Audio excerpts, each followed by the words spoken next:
ini hari Jumat. Rasulullah berpesan 14,5 abad yang lalu. Apa kata beliau? Aksirus salati alayya fi yaumil Jum'ah. Banyak-banyak salawat kepadaku khusus hari Jumat. Kenapa? Semua salawatmu sampai kepadaku. Tapi bagi para pecinta Rasulullah, kullu yaumin yaumul Jum'ah. Setiap hari terasa Jumat. Maka mereka salawat tidak nunggu hari Jumat. Jika ingin merasakan mimpi ketemu Rasulullah, bahkan bertemu langsung Rasulullah, banyak-banyak salawat. Minimal sebelum wafat Allah kasih. Sebelum wafat Allah kasih. Karena mimpi itu terjemahan dari alam bawah sadar kita. Kita sadar, di saat sadar kita menabung apa ke kalbu? Nabung zikir, nabung salawat. Jika itu yang sering kita baca, itu tabungan alam bawah sadar. Apa yang dilihat, apa yang didengar, apa yang dikata, apa yang dizikirkan, itu masuk ke alam bawah sadar, disimpan dalam memori kalbu. Jika dia telah tumpah ruah, telah banyak, telah penuh, nanti rasa itu akan membuat kita mampu melihat alam malakut, minimal di alam tidur. Ini yang Nabi katakan, man ra'ani fil manam faqad ra'ani. Yang mimpi melihat aku dalam tidur itu masuk ke alam roh. Dia benar-benar bertemu aku. Bukan syaitan, bukan iblis, bukan jin. Itu jaminannya.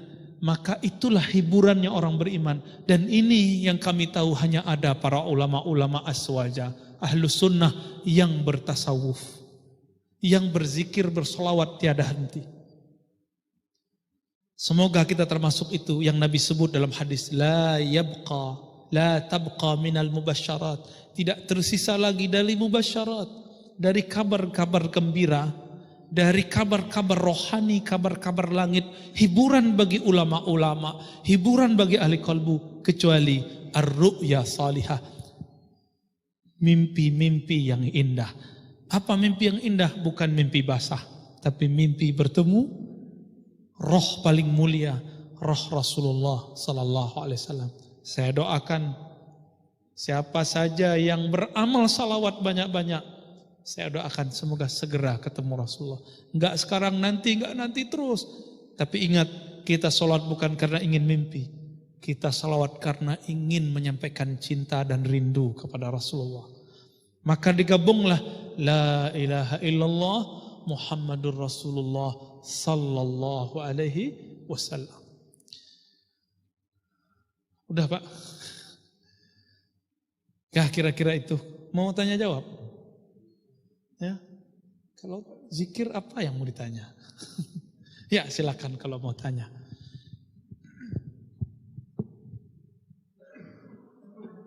Ya. Kami pernah sholat di salah satu masjid di Pekanbaru ini. Setelah sholat kita zikir. Kita zikir tapi kita menggunakan tasbih.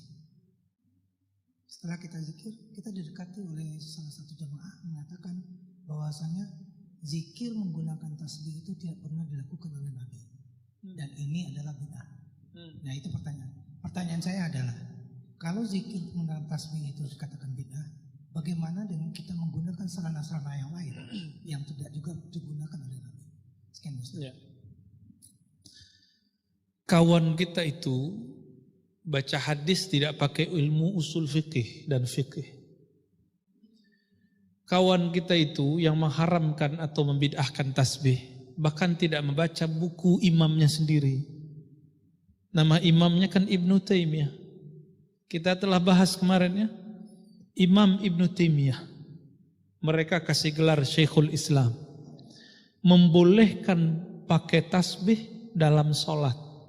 Misalnya bapak ini mau khatam kulhu dalam sholat 100. Pakai tasbih. Kata Ibnu Taimiyah la ba'sa bih. Laisa bihi ba's. Gak masalah. Siapa yang ngomong? Imam Salafi. Ibnu Taimiyah. Masih butuh dalil Pak. Jadi siapa yang ikut salaf sebenarnya? Kita atau dia? Ya. Masih butuh dalil lagi Pak? Sofiyah, kita ceritakan juga di tempat lain kemarin, mungkin Bapak tidak hadir. Sofiyah istri Nabi, beliau berzikir dari ba'da subuh sampai waktu duha. Nabi biarkan zikirnya ngitung pakai biji. Itulah tasbih manual saat itu. Udah pindah satu tumpuk, pindah sini, udah balik lagi. Udah berapa kali balik. Ketika di waktu duha, kalau jam sekarang jam 9-an, Nabi SAW pulang dari subuh lah Pak. Subuh jam 5, 5, 6, 7, 8, 9. 4 jam. Selama 4 jam berzikir ngitung, Nabi mengatakan, ini kalimatnya, ini yang tidak difahami oleh kawan kita itu.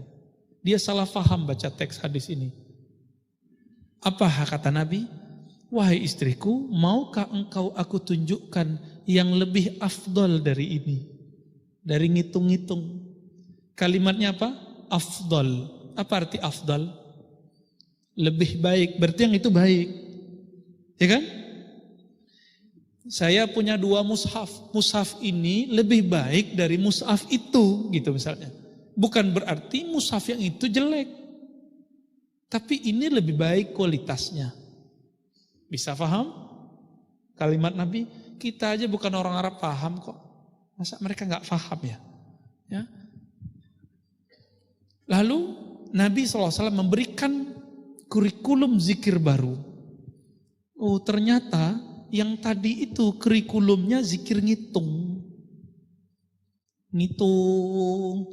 Namun karena istri Rasulullah langsung berguru ke Rasulullah cuma 4 jam wusul ilallah, langsung sampai kepada tujuan zikir. Disebut wusul, sampai kepada ridha Allah. Maka Nabi bilang, kamu sekarang naik tingkat, kira-kira begitu. Gimana naik tingkatnya? Zikir tanpa hitungan. Gimana zikir tanpa hitungan?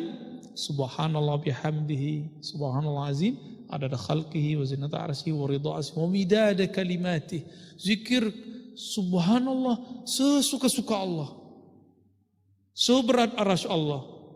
Sebanyak bilangan makhluk Allah. Sehabis-habisnya tintanya Allah. Tintanya Allah enggak pernah habis. Itu zikir, disebut dengan zikir ingat, bukan zikir sebut. Jadi zikir itu terbagi 2 Bapak Ibu.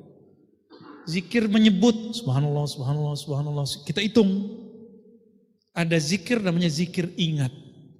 Hanya diingat, tidak ngitung lagi. Namun gurunya Rasulullah, muridnya istri Rasulullah, 4 jam tembus. Kita iktikaf 40 hari belum tentu tembus. Banyak kan di Riau ini ada kampung 1000 suluk.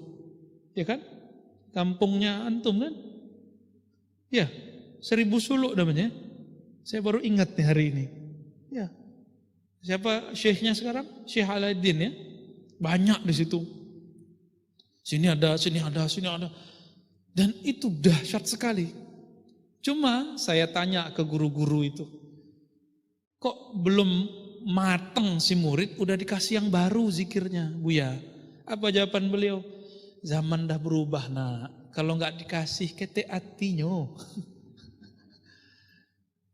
Sedih dia kalau nggak kawannya udah dapat zikir baru, nggak dapat zikir baru, sedih dia.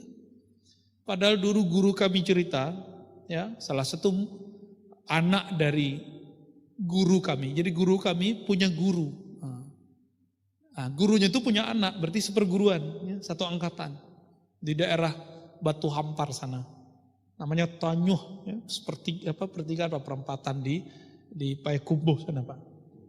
Nama syekhnya Syekh Muhammad Kanis punya anak. Itu disuruh zikir ke hutan. Saya waktu ziarah ke sana mampir ke beliau, mungkin beliau sudah lupa dengan saya. Beliau cerita dulu saya suluk di hutan. Zikirnya satu aja, la ilaha Allah, Allah, Allah atau la ilaha Allah. Nanti dia pindah-pindah sendiri. Udah mateng nanti baru ngamalkan zikir la ilaha Allah. Itu lama itu. Sekarang udah iktikaf di surau, nasinya diantar, ya enggak? lauknya diantar. Dulu mana ada begitu. Nah, jadi yang dipahami kawan kita itu, zikir yang baru ini menghapus zikir yang sebelumnya, itu keliru. Padahal itu namanya tahapan-tahapan berzikir. Itu Pak.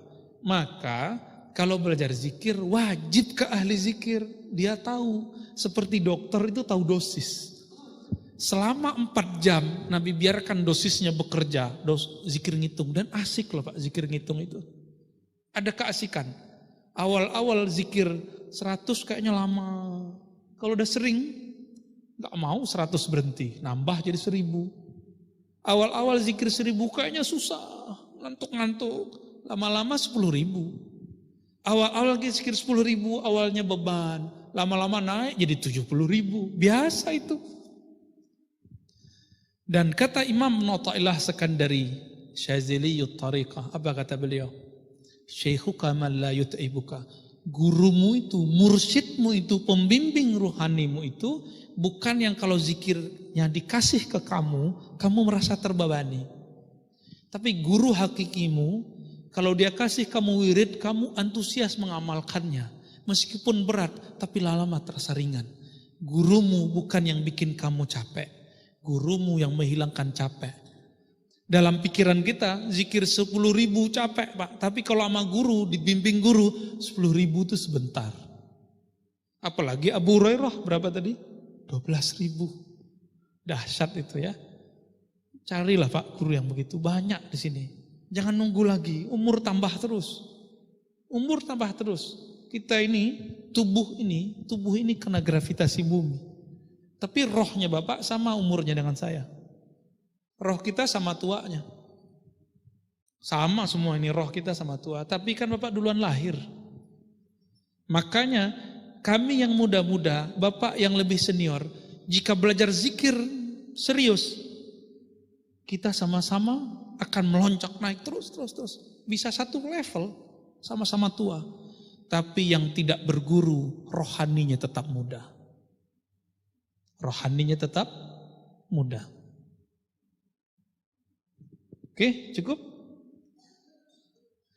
Kita tutup kajian ini dengan baca kafarah majlis. Subhanakallahumma wa bihamdika asyhadu an la ilaha illa anta astaghfiruka wa atubu ilaik. Doa satu kalimat.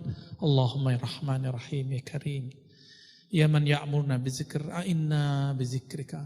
Wahai yang menyuruh kami berzikir, a'inna ala zikrika.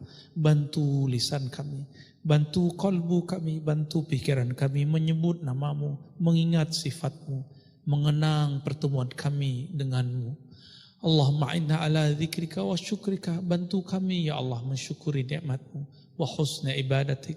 Bantu tubuh kami, bantu pikiran kami, bantu kalbi kami untuk mampu beramal dengan khusyuk. Rabbana atina fid dunya hasanah wa fil akhirati hasanah wa qina adzabannar. Wa sallallahu ala nabiyyina Muhammad walhamdulillahi rabbil alamin. Assalamualaikum warahmatullahi wabarakatuh.